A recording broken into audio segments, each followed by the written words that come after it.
तो आजकल mob lynching का केस बढ़ते ही जा रहा है और इसकी वजह यह है कि लोगों के अंदर इतनी ज़्यादा नफरत भरी जा रही है कि लोग अपना दिमाग लगाना छोड़ चुके हैं और उनका इस तरह से ब्रेन वॉश किया जा रहा है कि उन्हें कुछ भी समझ में नहीं आ रहा है कि वो कर क्या रहे हैं और उनकी आंखों में ऐसे पर्दा पड़ गया है कि उन्हें कुछ मालूम ही नहीं पड़ रहा है कि वो किसके खिलाफ क्या कर रहे हैं और क्या नहीं कर रहे हैं। और ऐसी घटनाएं हम आए दिन देख रहे हैं। कहीं गौ रक्षा के नाम पे मार दिया जा रहा है, कहीं गौ तस्कर के नाम पे मार दिया जा रहा है, कहीं सिर्फ शक में मार दिया जा रहा है और ये सारा का सारा मामला एक समुदाय के ऊपर डाला जा रहा है। लेकिन आज मैं इन सारी चीज़ों पर बात करने वाला हूँ। आज मैं ये भी बताऊँगा कि इसका असल कातिल कौन है और ये गौ हत्या कर कौन रहा है। इसकी असल वजह जाननी पड़ेगी और ये असल कातिल है कौन ये गौ हत्या कर रहा है, इसकी वजह आज इस वीडियो में जानेंगे। आज हमारे देश में हिंदू धर्म के अनुसार गौ को माता माना जाता है और हमारे देश में इसे पूजा भी की जाती है और हमारे देश में बहुत ज़्यादा तादाद में गौ पालन किया जाता है और पशुपालन के बहुत सारे व्यवसाय हैं जिससे दूध के लिए भी पाला जाता है। इससे बहुत बड़े फार्म हैं, गौशाला हैं और इसमें काफ़ी मात्रा में यूपी, राजस्थान, बिहार, महाराष्ट्र और भी ऐसे काफ़ी सारे प्रदेश आते हैं जो इसकी गौशाला और इसमें काफ़ी सारे लोग अपने घर के लिए भी पालते हैं, जैसे कि दूध के लिए, दही के लिए, माठ छाछा बनाना हो गया, ऐसे सब चीज़ों के लिए अपने घर पे भी उसे पालते हैं। और इसे पालने में, गौ को पालने में सबसे ज़्यादा हिंदू समाज के लोग आते हैं और इसके अलावा मुसलमानों में भी पाया जाता है और इसके अलावा काफ़ी धर्मों में भी पाया जाता है गाय को पालने में, क्योंकि गाय की जो दूध होती है वो सबसे शुद्ध होती है। ज़्यादातर बच्चों को पीने में कहा जाता है कि उसकी ब्रेन ज़्यादा काम करती है और इसलिए ज़्यादा दिमाग बढ़ता है, इसलिए गाय का दूध पिलाया जाता है और भैंस के दूध में ताकत होती है और इसी वजह से इसे खरीदा बेचा भी जाता है। जैसे कि मान लो किसी को बेचना है, नहीं रखना है, तो वो किसी को बेचता है कि भाई तुम खरीद लो और तुम इसे पालो पोसो। तो ऐसे कंडीशन में हर कोई चाहे वो किसी भी समुदाय से हो, लोग खरीदते हैं और बेचते हैं। लेकिन अभी ये क्या चल रहा है, अगर कोई मुसलमान खरीद के ले जा रहा है, अपने घर के लिए भी लेके जा रहा है पालने के लिए, तो लोग ये सोचते हैं कि ये काट के खाने के लिए लेके जा रहा है और उसे शक में मार देते हैं और ये बहुत बड़ी मात्रा में हो रहा है। मुसलमान गाय खाता है, इस वजह से लोग ये सोच लेते हैं कि ये लेके जा रहा है तो उसे काटेगा ही काटेगा, लेकिन ऐसा बिल्कुल भी नहीं है।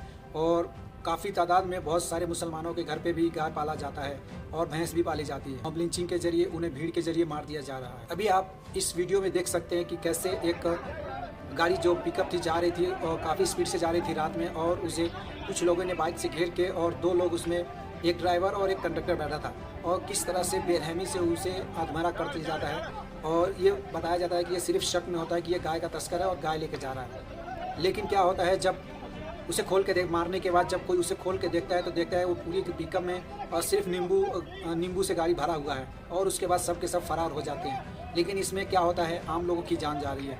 तो ये कहीं ना कहीं बहुत बड़े लेवल पे हो रहा है और इसे हमें रोकने की ज़रूरत है। लोकल पुलिस ही है जो ये सब रोक सकती है। चलिए ठीक है, अगर मान भी लिया मुसलमान खाते हैं, लेकिन सबसे बड़ी इसकी बिजनेस कौन कर रहा है? सबसे बड़ा बिजनेस इसका हिंदू सेठ लोग ही कर रहे हैं, क्योंकि इसमें आप देखेंगे कि जितनी भी बीफ कंपनियां हैं वो सारे के सारे हिंदू मालिक हैं और वो सारे के सारे एक्सपोर्ट करते हैं। ये थोड़ा सा ये भी जानते हैं कि इस लिस्ट में सबसे बड़ी कंपनी कौन है और किस कंपनी का नाम इसमें सबसे ऊपर आता है और किस कंपनी का सबसे ज़्यादा प्रॉफिट होता है।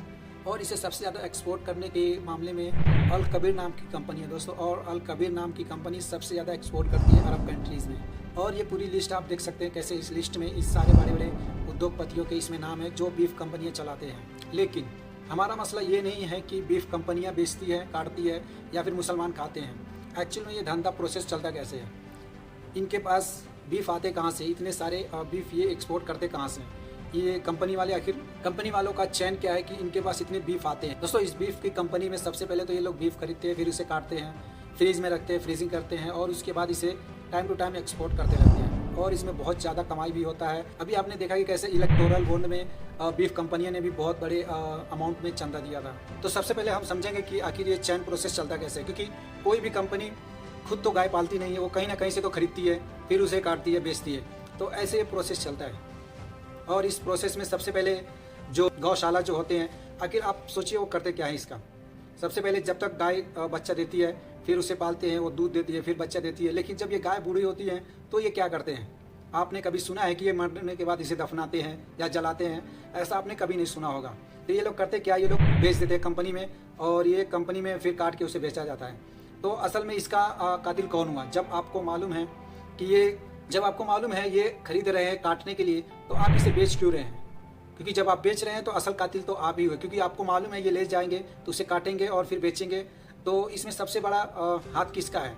सबसे बड़ा हाथ उसका है जो ये बेच रहा है, क्योंकि बेचने वाला ही सबसे बड़ा है जो बेच रहा है। और इसमें आम लोगों की कोई गलती नहीं है, क्योंकि ये प्रोसेस चल रहा है और प्रोसेस हमेशा चलता ही रहेगा, क्योंकि ये चैन सर्कल है और इसमें ऐसे ही चल। और अगर आप इसे रोकना चाहते हैं तो आपको ये करना पड़ेगा कि सबसे पहले आप जब तक उसको पाल रहे हैं, पोष रहे हैं, जब तक दूध दे रही है तब तक आप रख रहे हैं। फिर जब वो दूध देना बंद कर देती है तो आप उसे क्या करते हैं? बेच देते हैं व्यापारी के हाथ में।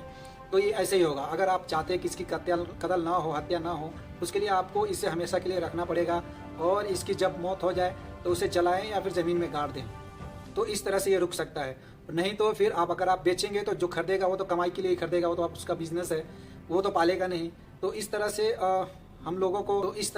आप लोगों को इसे बचाने के लिए ऐसे कदम उठाने पड़ेंगे, वरना आप फोकट में लोगों को, निर्दोष लोगों को मारते रहेंगे और उसमें निर्दोषों की जान जाती रहेगी। तो मुझे उम्मीद है आप लोगों को वीडियो अच्छा लगा होगा। अगर वीडियो अच्छा लगा है तो प्लीज़ लाइक कर दें, और ऐसे ही इन्फॉर्मेशन वीडियो देखने के लिए आप मेरे यूट्यूब चैनल को सब्सक्राइब कर सकते हैं और कमेंट में बताएं आपकी इस वीडियो पे राय क्या है। तो मिलते हैं एक नेक्स्ट वीडियो में, तब तक के लिए थैंक यू।